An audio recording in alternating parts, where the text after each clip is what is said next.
Assalomu alaykum aziz yurtdoshlar. Agar siz 40 yoshdan oshgan bo'lsangiz, 20 yoshga yaqinlashayotgan bo'lsangiz yoki 30-35 yoshdagi ota-onangiz, aka-ukangiz, opa-singlingiz bo'lsa, bu videoni oxirigacha ko'rishingiz juda muhim. Chunki bugun men oddiy ko'rinadigan, lekin ko'pchilikning pensiyasi, nafaqasi, ijtimoiy yordami, ish staji, hujjatlari va kelajakdagi daromadiga bevosita ta'sir qiladigan o'zgarishlar haqida gapiraman. Men buni shunchaki vahima qilish uchun aytmayapman. Amaliyotda ko'ryapman, odamlar hali vaqt bor. Pensiyaga chiqqanda bilib olaman. Hujjatlarim joyida bo'lsa kerak deb yuradi. Lekin kech bo'lganda bitta noto'g'ri yozilgan ism, bitta yo'qolgan mehnat daftarchasi, bitta rasmiylashtirilmagan ish yili yoki bitta qarzdorlik sababli odam o'z haqqini vaqtida ola olmay qoladi. Shu sababli hozirroq kanalga obuna bo'ling, videoga like bosing va yaqinlaringizga yuboring. Ayniqsa 40-65 yosh oralig'idagi insonlarga yuboring, chunki bu ma'lumot ularning puliga, huquqiga va xotirjamligiga tegishli. Avval qanday edi? Ko'pchilik masalani oddiy tushunardi. Odam ishlaydi, mehnat daftarchasida yozuv bo'ladi, yoshi yetganda pensiyaga chiqadi. Yoki nogironligi bo'lsa, o'quvchisini yo'qotsa, kam ta'minlangan bo'lsa, tegishli idoraga boradi, ariza beradi va yordam oladi. Qog'oz hujjatlar asosiy dalil bo'lardi. Ko'p narsa mahalla, tashkilot, arxiv, sobiq ish joyi yoki kadrlar bo'limidagi ma'lumotlarga bog'liq edi. Endi esa vaziyat keskin o'zgaryapti. Davlat xizmatlari bosqichma-bosqich raqamlashtirilmoqda. Pensiya, nafaqa, ijtimoiy yordam, ish staji, soliq, rasmiy daromad, bandlik holati, mulk, bank ma'lumotlari. Hatto ayrim imtiyozlar bo'yicha ma'lumotlar elektron bazalar orqali tekshiriladi. Bu nimani anglatadi? Endi men ishlaganman deyishning o'zi yetmaydi. Tizimda iz bo'lishi kerak, ish haqi rasmiy ko'rsatilgan bo'lishi kerak. Ish staji hujjatda yoki elektron bazada tasdiqlanishi kerak. Familiya, ism, tug'ilgan sana, pasport yoki ID karta ma'lumotlari bir-biriga mos bo'lishi kerak. Mana shuning uchun men bu masalani shok deyapman. Chunki odam bugun beparvo bo'lsa, 5 yildan keyin yoki pensiyaga chiqadigan paytda o'zining unumli yillik mehnatini isbotlash uchun sarson bo'lishi mumkin. Ayrimlar esa umuman ish staji yetmay qolganini, rasmiy daromadi past ko'rsatilganini yoki kerakli hujjatlar arxivida topilmayotganini juda kech bilib qoladi. Birinchi bilishingiz kerak bo'lgan narsa 40 yoshdan keyin har bir yil muhim. Chunki siz pensiyaga yaqinlashgan sari ish staji, rasmiy daromad va hujjatdagi aniqlikning qiymati oshadi. 25 yoshdagi odam xato qilsa, uni tuzatishga vaqti bor. 25 yoshdagi odam xato qilsa, vaqt kam bo'ladi. Ayniqsa erkaklar 60 yosh, ayollar 25 yosh atrofida pensiya masalasiga duch kelishini hisobga olsak, 40-65 yosh oralig'i eng mas'uliyatli davr hisoblanadi. Masalan, bir fuqaro 20 yil savdo sohasida ishlagan bo'lishi mumkin. Lekin uning faqat 8 yili rasmiylashtirilgan, qolgan yillari og'zaki kelishuv bilan naqd oylik olgan holda o'tgan. U odam o'zini men 20 yil ishladim deb hisoblaydi. Lekin pensiya hisoblanayotganda tizim rasmiy tasdiqlangan staj qancha deb qaraydi. Agar taksil bo'lsa, demak hisob-kitob ham shunga qarab yuradi. Natijada odam kutgan pensiyasi bilan haqiqiy tayinlangan pensiya orasida katta farq paydo bo'ladi. Ikkinchi misol, ayol kishi 1995 yildan 2008 yilgacha bir korxonada ishlagan, keyin korxona yopilgan. Mehnat daftarchasida yozuv bor, lekin muhr xira, lavozim nomi noto'g'ri yozilgan, ishga kirgan va ishdan bo'shagan sanalar orasida chalkashlik bor. Pensiya yoshiga kelganda undan tasdiqlovchi ma'lumot so'raladi. Sobiq korxona yo'q, rahbarlar almashgan, arxivga topshirilgan hujjatlar to'liq emas. Mana shu holatda odamning yillari havoda qolib ketishi mumkin. Agar u bu masalani 45 yoki 20 yoshda tekshirganida. Arxivdan ma'lumot olib qo'ygan, xatoni tuzatgan, guvohnoma yoki tasdiq hujjatini yig'gan bo'lardi. Uchinchi misol, 62 yoshdagi otaxon pensiya oladi. Lekin bank kartasidagi mablag' kommunal to'lovlar, subsidiya yoki ijtimoiy yordam masalasida farzandlar nomidagi mulk, yashash manzili va ro'yxatdan o'tish masalalari bir-biriga aralashib ketgan. Ba'zan odam real hayotda alohida yashaydi, lekin hujjatda boshqa manzilda turadi. Ba'zan uyda yashamaydigan farzand ro'yxatda turadi. Ba'zan oila daromadi noto'g'ri ko'rinadi. Natijada yordam kerak bo'lgan odam sizning oilangizda daromad bor degan javob olishi mumkin. Bu yerda gap faqat pensiya haqida emas. Ijtimoiy yordam, subsidiyalar, kompensatsiyalar va imtiyozlar haqida ham ketmoqda. Kimlar albatta xavotirlanishi kerak? Birinchidan, uzoq yillar norasmiy ishlaganlar. Ikkinchidan, mehnat daftarchasi yo'qolgan yoki unda xatolar borlar. Uchinchidan, sobiq korxonasi yopilgan yoki boshqa nomga o'tganlar. To'rtinchidan, familiyasi nikoh, ajrim yoki boshqa sabab bilan o'zgarganlar. Beshinchidan, chet elda ishlab qaytganlar. Oltinchidan, fermer xo'jaligi yakka tartibdagi tadbirkorlik, mavsumiy ish yoki oilaviy biznesda ishlaganlar. Yettinchidan, nogironligi boquvchisini yo'qotganlik holati. Kam ta'minlanganlik yoki parvarish bo'yicha nafaqa masalasiga aloqador oilalar. Kimlar unchalik xavotirlanmasligi mumkin?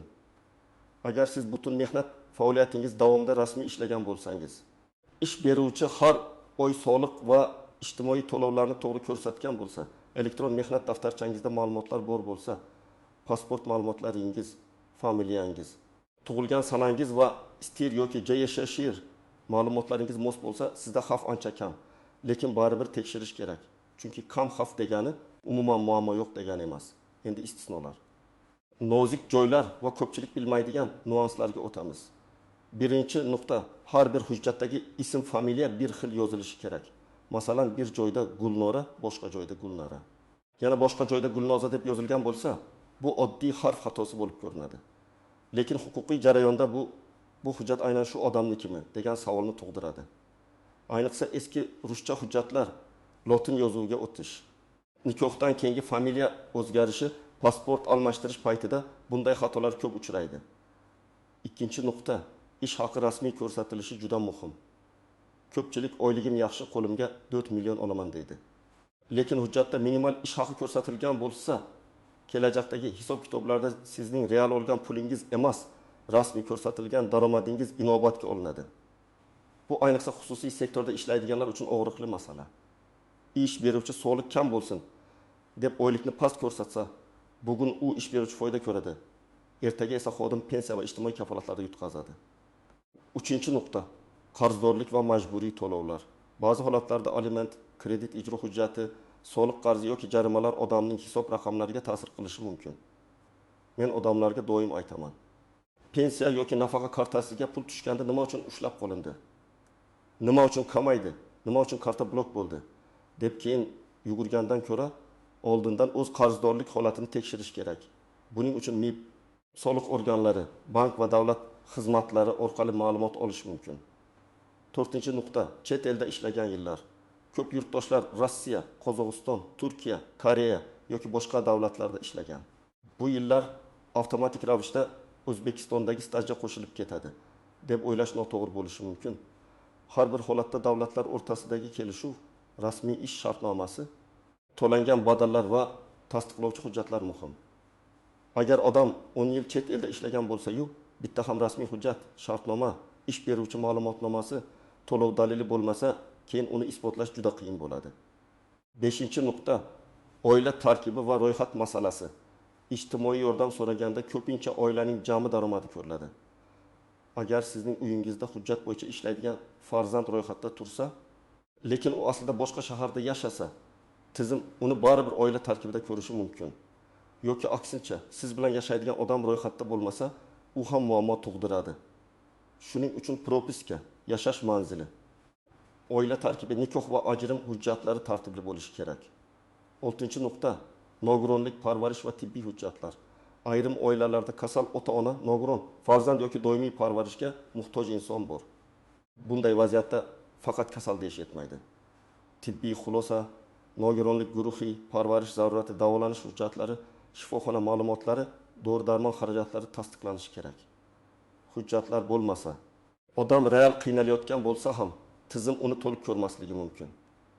7-nuqta, mulk borligi har doim ham boylik degani emas, lekin tizimda mulk ko'rinadi. Masalan, odamning eski hovlisi bor, lekin daromadi yo'q.